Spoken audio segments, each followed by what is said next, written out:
Last week on Sailing the Vagabonde, we took you from Fort de France in Martinique all the way down to Carriacou, which is one of the tiny little islands that make up the Grenadines. We stopped at St Lucia on the way down, where some locals kidnapped us and showed us around the beautiful island. Our plans to make it down to Grenada were slightly delayed as we had a series of bad weather, but luckily Carriacou was a perfect little hideout for a few days, and then when the weather cleared we headed down towards Grenada, where we were going to pull out the Vagabonde for the hurricane season. Our last sail was a bit of an emotional one, knowing that in a few short days we would be leaving our home in the hands of a marina and flying back to Australia for a few months. We sailed in a little while ago and Elayna's just realised that that was the last sail of the season. Very sad. So she's actually pretty sad at the moment. Yeah, it was a good last sail though. No doubt the Vagabonde's not feeling too chuffed about it either. Yeah. Poor little girl. Well earned rest for a few months. She's getting pulled out of the water in a few days, so we've got a lot of cleaning to do. But this place looks really nice. We just went for a run. Some dogs took us for a run and led us to this beach, which was, I think, one of the nicest beaches we've seen.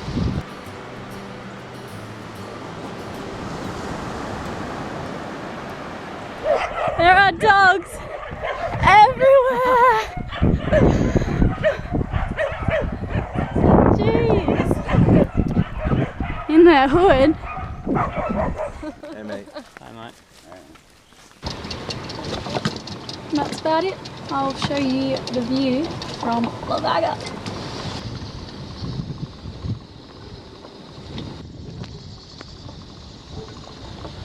That's La Vaga's new home over there for the next few months.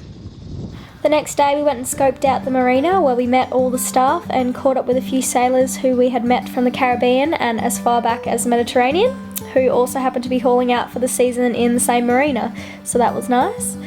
Our friends Brooke and Mike from Finally My Darling, who were already hauled out, helped us take down our sails and a few other things here and there in preparation for La Vaga's turn.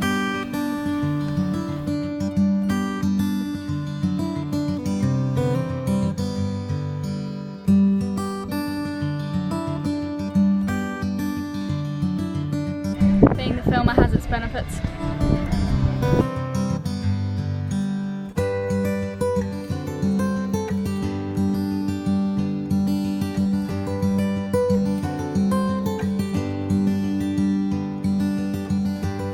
I cleared out all the cupboards and the fridge and got rid of even some tin things as they tend to rust. Cleaned under the bilge and scrubbed the showers and toilets for calcium build-up, which was good fun. I'm trying not to put all things to waste here on the Vagabonde. I've just squeezed about 1,000 limes that the boys bought for the cricket to make gin and tonics, I think.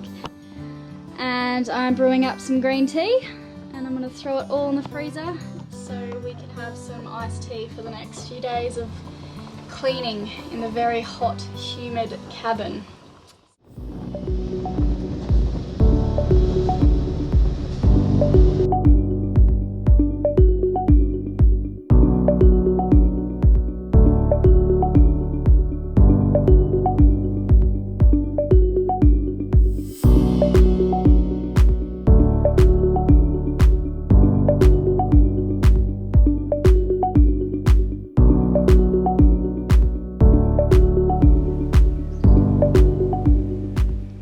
This is our quick little list of things that we have to do before we leave the boat for an extended period of time in the tropics. So we've taken the tender off and tied it down so it doesn't fly away in a hurricane. We've taken the engine and mounted it inside. Well, I've left this job a little bit late, but I'm going to take this outboard inside so that if a hurricane comes, well, the boat will just be destroyed, but the outboard will be fine.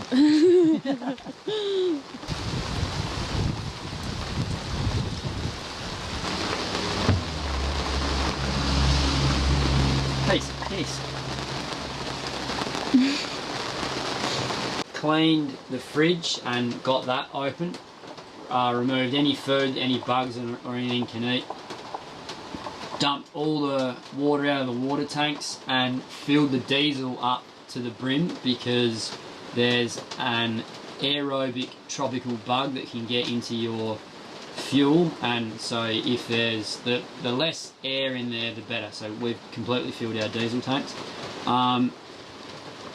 blocked off and flushed out our black water a couple of times, and shut all sea cocks, which are the through holes, because little birds come and nest in there, and little rats and insects and ants and everything can climb up there and straight into your boat, and they like to do that.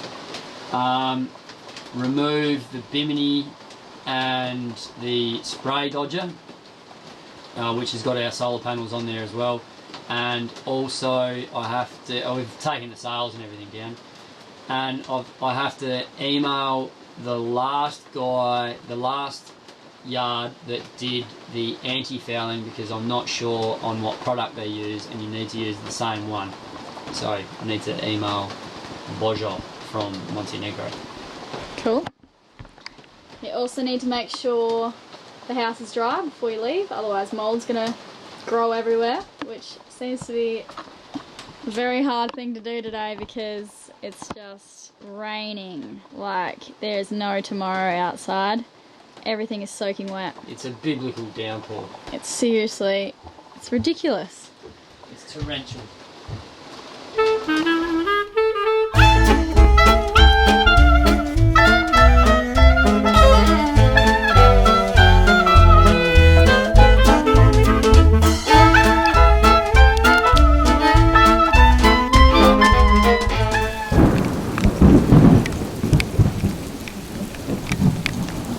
For a splash in the puddles, and I came back soaked. So yes, anyway. You got wet when you were jumping in the puddles, did you? Yes, I did get wet, but I didn't want my whole body wet.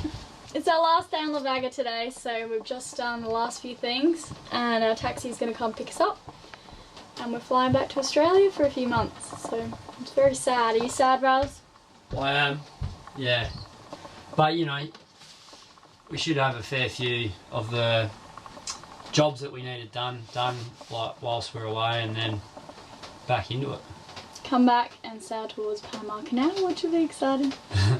And yeah, excited to see friends and family. Alright, what jobs do we have for the marina while we're away? So we're going to handball over some cracked fiberglass and some chipped fiberglass as well.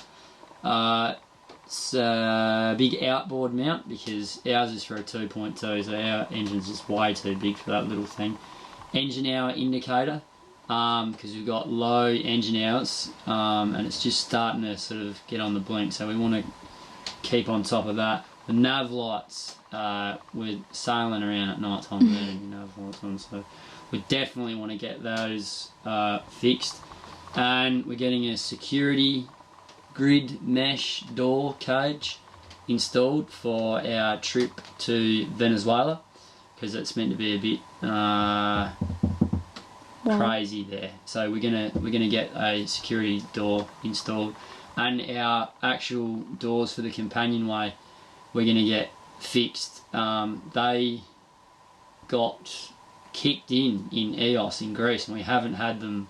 We just haven't had doors since then. They've just been wide open. So they got kicked in by, they obviously drunk. They came downstairs and drank all my alcohol, stole 2 pairs of my shorts, Weed on the floor, pissed on the floor, and broke into the medical kit as well.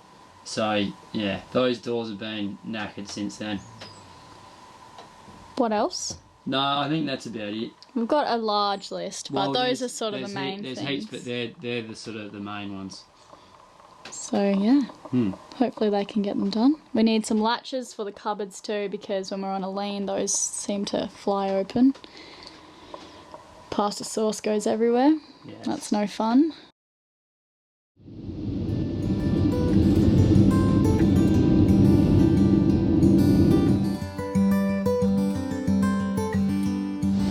We're 2 flights down, 2 more to go, and then we're home. And we've stopped in New York for the day, that's where we are now. And we are currently looking at the Statue of Liberty. And it's quite spectacular, wouldn't you say so, darling? Oh, it's a long way off. It's way over there. I'm enjoying New York though. I've been looking forward to coming here for ages. Yeah, me too. There you go, look at that.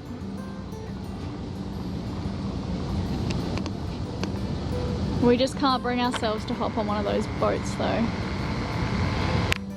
We've had it with transport.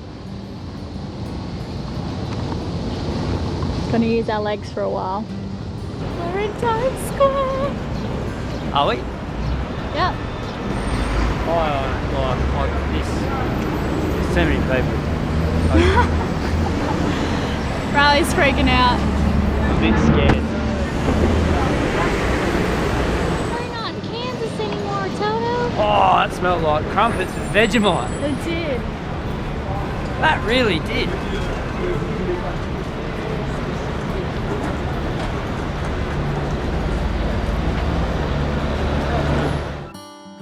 Our first stop in Australia was Adelaide to visit Riley's friends and family, as that's where he's from.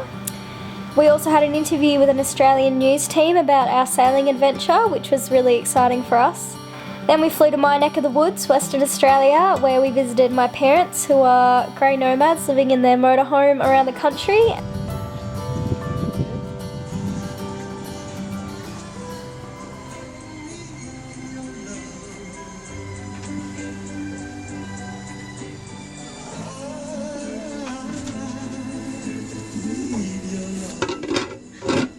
That smells amazing, Mum.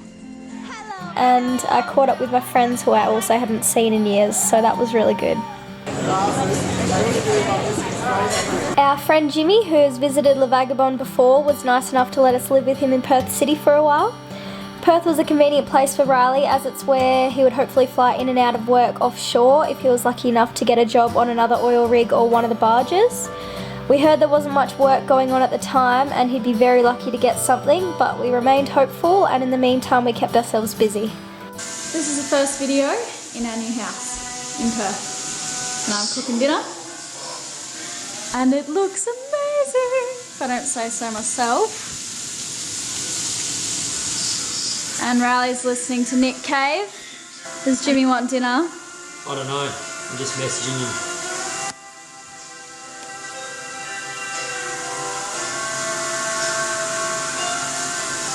Good song, Nicky. Well, I just wanted to put things in perspective. So at the moment, I think the most important thing for you and I is work, because we need to get work. Yep. Agreed? We can't afford flights back to the Exactly. Caribbean. So if you can ring that bloke that we met the other night, I think that you're better off going away now and then coming back and trying to do your album, just because we don't have any money. Yeah. You know what I mean? Yeah. So I think that that's the most important thing, and then directly after that is movies. So we need to keep making movies, keep making good movies. So we'll chuck in a couple of Australian ones for sure.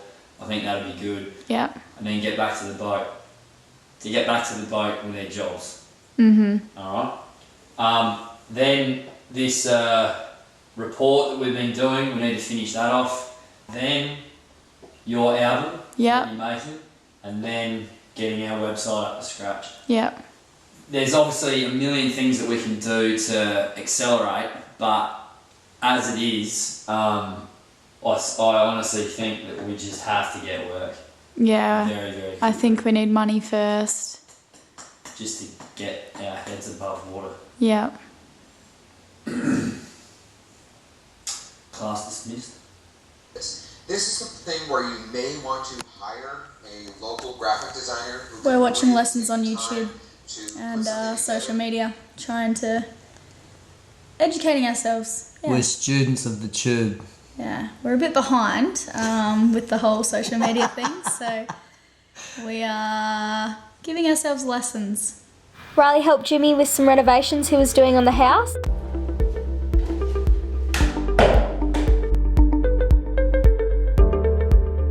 And after a month or so, he finally got a call to go to work on the Casterone, which is the second biggest pipe lay barge in the world.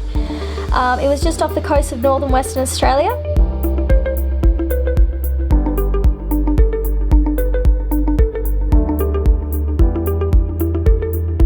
His job included lining up huge pipes to be welded, and then they laid them on the ocean floor.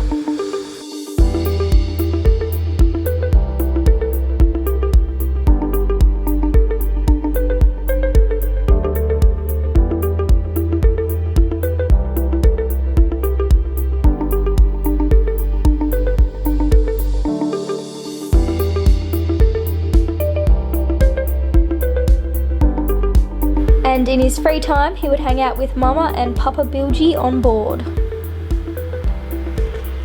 While Riley worked away, I kept looking for work and stayed busy on the internet in the meantime. I did a little busking in the city, and then a month went by and still nothing, so I resorted to other ways of getting some cash.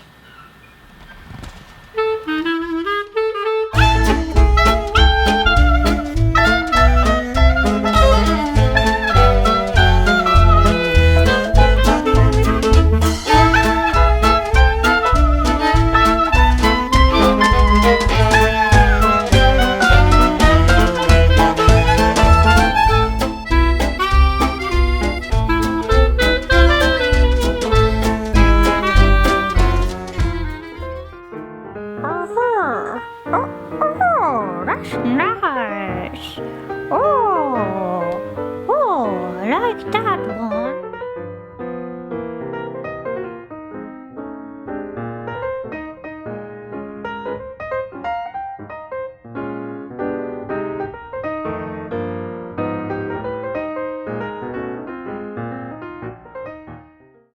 Thanks for watching, humans.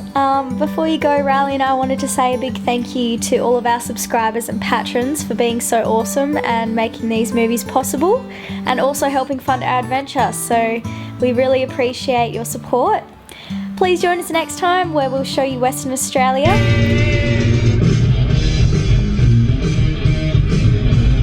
And if you haven't already done so, please consider buying my little book I just published of my favourite recipes I cook on land and sea. It's called Recipes Under Sail. All proceeds go towards helping us get through the Panama Canal and to the Galapagos Islands, so we would appreciate that a lot. Thanks for watching, adios for now.